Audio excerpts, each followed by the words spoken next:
ಜಗತ್ತಿನ ಅತಿ ದೊಡ್ಡ ಹಬ್ಬ ಅಂದರೆ ಅದು ಹಿಂದೂಗಳ ಹಬ್ಬ. 1 ಶತಮಾನಿಗಳಿಗೊಮ್ಮೆ ಆಚರಿಸುವ ಮಹಾಕುಂಭಮೇಳ ಅದ್ದೂರಿಯಾಗಿ ಆರಂಭವಾಗಿದೆ. ಪ್ರಯಾಗರಾಜ ಸಂಪೂರ್ಣವಾಗಿ ಪುಣ್ಯಭೂಮಿಯಾಗಿದೆ.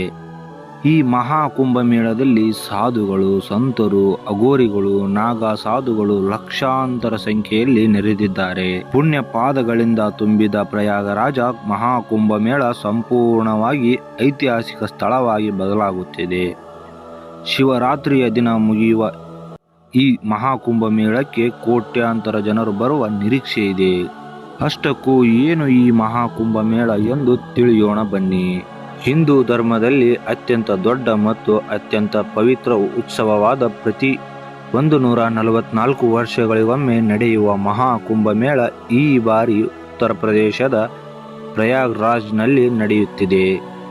ಪುಷ್ಯ ಮಾಸದ ಮೊದಲ ಹುಣ್ಣಿಮೆಯ ದಿನ ಈ ಮಹಾಕುಂಭಮೇಳವು ಆರಂಭವಾಗಿದ್ದು 2025ರ ಮಹಾಶಿವರಾತ್ರಿಯ ದಿನ ಅಂದರೆ ಫೆಬ್ರವರಿ 26ರವರೆಗೆ ನಡೆಯಲಿದೆ. ಮೊದಲ ದಿನವೇ 1 ಕೋಟಿ ಭಕ್ತರು ಕುಂಭಮೇಳದ ಪವಿತ್ರ ಸ್ನಾನ ಮಾಡಿದರು. ಭಾರತೀಯರು, ವಿದೇಶಿಗರು, ಹಿಂದೂಗಳು, ಹಿಂದೂಯೇತರರು, ಆಸ್ತಿಕರು, ನಾಸ್ತಿಕರು, ನಾಗ ಸಾಧುಗಳು, ಸಂತರು ಸೇರಿದಂತೆ ಜಗತ್ತಿನಾದ್ಯಂತ ಸುಮಾರು 40 ಕೋಟಿ ಭಕ್ತರು ಮಹಾಕುಂಭಮೇಳದಲ್ಲಿ ಧಾರ್ಮಿಕ ಕಾರ್ಯಕ್ರಮದಲ್ಲಿ ಪಾಲ್ಗೊಳ್ಳುವ ನಿರೀಕ್ಷೆಯಲ್ಲಿದೆ.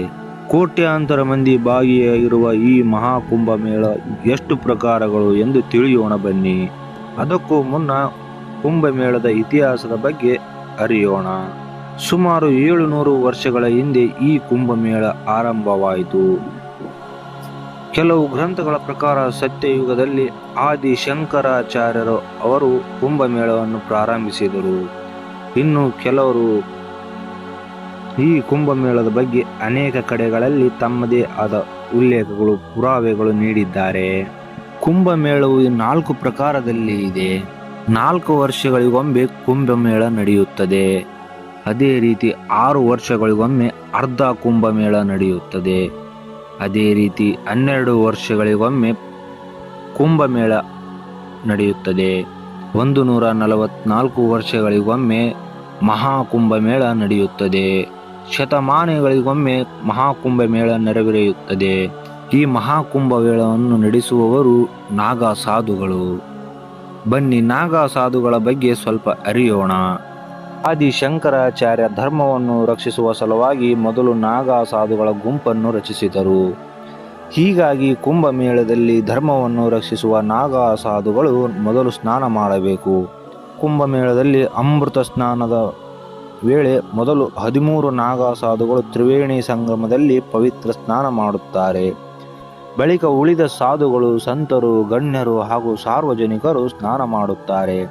ಹೀಗಾಗಿ ಮಹಾಕುಂಭಮೇಳದಲ್ಲಿ ಅಥವಾ ಕುಂಭಮೇಳಗಳಲ್ಲಿ ನಾಗ ಸಾಧುಗಳಿಗೆ ಹೆಚ್ಚಿನ ಗೌರವ, ಪ್ರಾಮುಖ್ಯತೆ ನೀಡಲಾಗುತ್ತದೆ. ನಾಗ ಸಾಧುಗಳು ಹಿಮಾಲಯದಲ್ಲಿ ಜ್ಞಾನಕ್ಕೆ ಕುಳಿತುಕೊಳ್ಳುತ್ತಾರೆ. ಹೆಚ್ಚಾಗಿ ಕಂಡುಬರೋದು ಗುಜರಾತ್ ಮತ್ತು ರಾಜಸ್ಥಾನದ ಗುಹೆಗಳಲ್ಲಿ. ನಾಗ ಸಾಧುಗಳು ಹಣ್ಣು ಹಂಪಲುಗಳನ್ನು ಸೇವಿಸುತ್ತಾರೆ. ನಾಗ ಸಾಧುಗಳು ಮತ್ತು ಅಘೋರಿಗಳು ನಡುವೆ ತುಂಬಾ ವ್ಯತ್ಯಾಸವಿದೆ. ನಾಗ ಸಾಧುಗಳು ನಗ್ನರಾಗಿ ಇರುತ್ತಾರೆ. ನಾಗ ಸಾಧುಗಳಿಗೆ ವಿಶೇಷ ರೂಪವಿದೆ ಮತ್ತು ತಿಂಗಳುಗಟ್ಟಲೆ ಜ್ಞಾನಕ್ಕೆ ಕುಳಿತುಕೊಳ್ಳುತ್ತಾರೆ. ಅವರು ಊಟವೂ ಸಹ ಮಾಡುವುದಿಲ್ಲ. ಅವಶ್ಯಕತೆ ಬಿದ್ದರೆ 1 ತಿಂಗಳವರೆಗೆ ಉಪವಾಸ ಮಾಡುತ್ತಾರೆ. ಇಂತಹ ನಾಗ ಸಾಧುಗಳು ಮಹಾಕುಂಭಮೇಳವನ್ನು ನಡೆಸಿಕೊಡುವುದು ತುಂಬ ಆಶ್ಚರ್ಯಕರವಾಗಿದೆ.